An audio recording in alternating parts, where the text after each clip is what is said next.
Hello friends, कैसे हैं आप सब। मैं आशा करती हूँ आपकी तैयारी बहुत अच्छी चल रही होगी।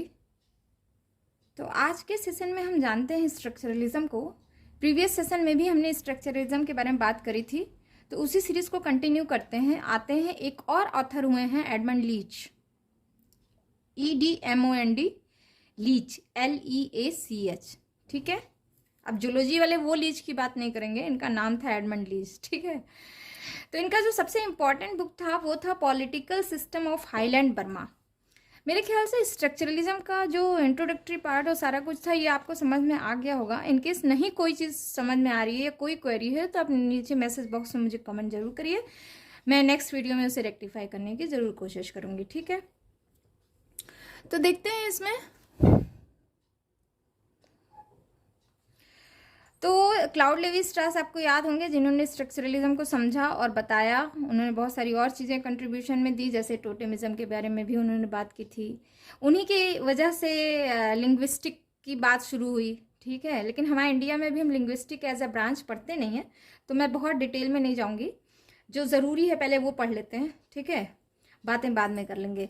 तो एडमंड लीच की जो इंपॉर्टेंट बुक थी वो political system of highland Burma थी। ये याद रखिएगा, बहुत इंपॉर्टेंट बुक का नाम है और बहुत बार ये पूछा जाता है। ठीक है, तो चूंकि आपका सबसे बड़ा दुश्मन कौन है आप कमेंट बॉक्स में मुझे लिखिएगा, लेकिन मैं बताती हूँ, अगर आप स्टूडेंट हैं या तैयारी कर रहे हैं, JRF नेट की तैयारी कर रहे हैं, या UPSC का प्रिपरेशन कर रहे हैं, या MA में हैं, एंथ्रोपोलॉजी पढ़ रहे हैं, तो आपका सबसे बड़ा दुश्मन वो है जो एग्जामिनर है।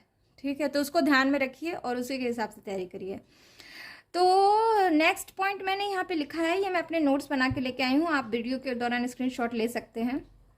इसे मैंने लिखा है, ब्रिटिश सोशल एंथ्रोपोलॉजिस्ट थे, आप सबको पता है, also known as father of mathematical anthropology. बहुत इंपॉर्टेंट पॉइंट है, Edmund Leach is known as father of mathematical anthropology. ठीक है, यहां तक समझ आ गया। नेक्स्ट पॉइंट है, Leach says by help of mathematics. सोचिए एंथ्रोपोलॉजी में कहाँ कहाँ से लोग आते थे, उसकी तरफ खींचे चले आते थे। कोई जियोग्राफर था, अभी तक आपने देखा होगा ना, थियरी में बहुत सारी चीज़ें मैंने बताई हैं कि किस किस बैकग्राउंड, कोई साइकोलॉजिस्ट है, तो कोई हिस्टोरियन है, तो कोई म्यूजियम क्यूरेटर है। ठीक है, अब ये सर ये थे मैथमेटिशियन, लेकिन एंथ्रोपोलॉजी ने खींच ले आई, और देखिए आज के डेट में ये बहुत फेमस एंथ्रोपोलॉजिस्ट हैं। ठीक है, तो इन्होंने मैथमेटिक्स की हेल्प से बात करने की कोशिश की कि इन्होंने बोला कि we can't propound any theory in anthropology but the level of anthropological investigation can be raise to the highest level by mathematics. इन्होंने एंथ्रोपोलॉजी को तो स्टडी किया ही, समझा भी और अप्रेज भी किया, लेकिन साथ साथ इन्होंने मैथमेटिक्स को भी अप्लाई करने की कोशिश करी और इंसिस्ट भी किया लोगों से कि एंथ्रोपोलॉजी में वो लेवल कभी नहीं आ सकता अगर जब तक आप मैथमेटिक्स का एप्लीकेशन नहीं करेंगे। तो किसी भी थियरी को इन्वेस्टिगेट करने के लिए एडमंड लीच ने कहा कि आपको मैथमेटिक्स की लेवल तक समझना पड़ेगा।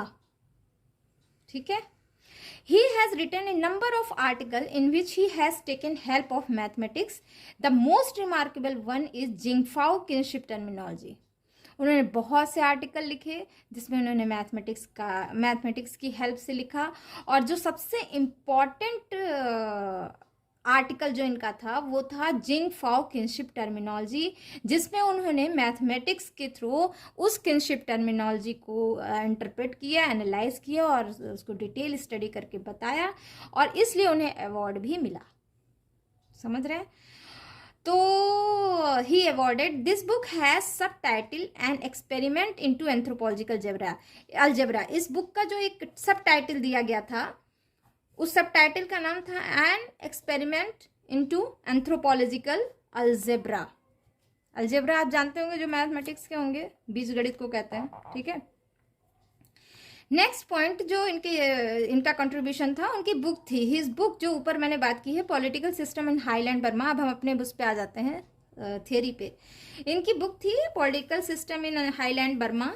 It serves as milestone in anthropology, deals with political system in 3 communities, gumsa, gumlao, Shan. बहुत इंपॉर्टेंट है, ये तीनों कम्युनिटी कई बार पूछ लेता है कि जो एडमंड लीच थे उन्होंने किन 3 कम्युनिटी थी जिन पर स्टडी किया था, वो थे कुंशा, कुमलाओ, शान। याद रखिएगा, कुंशा, कुमलाओ, शान। KUM, थोड़ी सी राइटिंग यहाँ बहुत अच्छी नहीं बन पाई है, तो आप एक बार बुक भी कंसल्ट कर लीजिएगा। KUNSA कुंसा कुमलाओ, KUMLAO कुमलाओ, शान SHAN, ठीक है, शान। तो ये जो तीनों कम्युनिटी थी इस पर इन्होंने बात करी थी, इन्होंने इसके पॉलिटिकल सिस्टम को समझा, बताया। ये बर्मा की कम्युनिटी है, ठीक है। इसमें ये पाए, he found that in all this community there was a real situation which was very different from the ideal situation.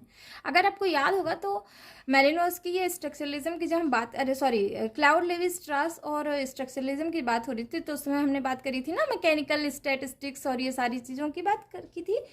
तो यहाँ भी इन्होंने पाया कि जब ये स्टडी करने लगे ना पॉलिटिकल सिस्टम की, तो उन्होंने पाया कि जो कम्युनिटी थी वहां पे जो सिस्टम था, पॉलिटिकल सिस्टम, वो एक्चुअली रियलिटी में बहुत डिफरेंट था।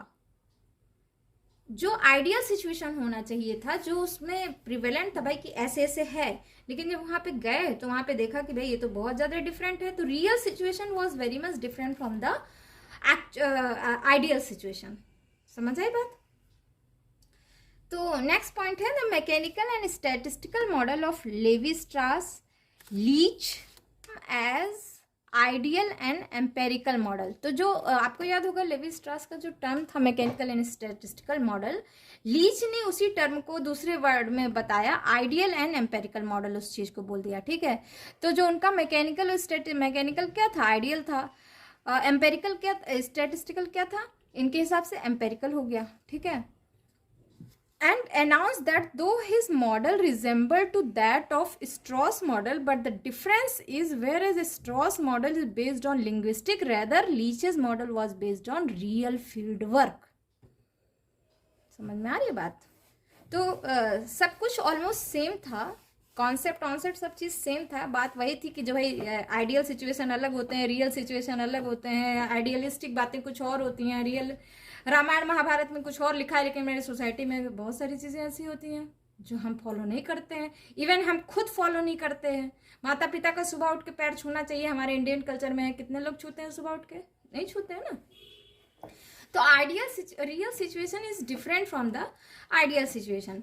तो वही बात यहाँ पे है।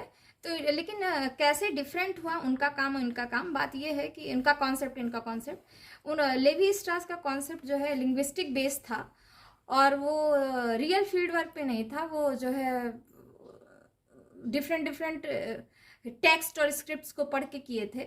और यहाँ पे ये प्रॉपरली गए थे बर्मा में, और वहाँ पे 3 कम्युनिटी में स्टडी किया था पॉलिटिकल सिस्टम पे, और वो प्रॉपर एथनोग्राफी वगैरह किए, केस स्टडी किए, और तब ये कॉन्सेप्ट लेके आए कि भाई ऐसा है, देयर इज सम डिफरेंस।